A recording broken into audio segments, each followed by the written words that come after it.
இளமை என்னும் மோகனம் இணைந்து பாடும் என் மனம். இளமை என்னும் மோகனம் இணைந்து பாடும் என் மனம். பட்டு விரித்தது புல்வெளி, பட்டு தெரித்தது விண்ணொளி.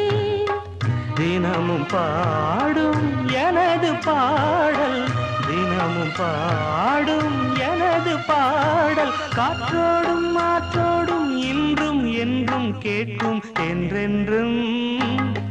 காலை நேர பூங்குயில் கவிதை பாட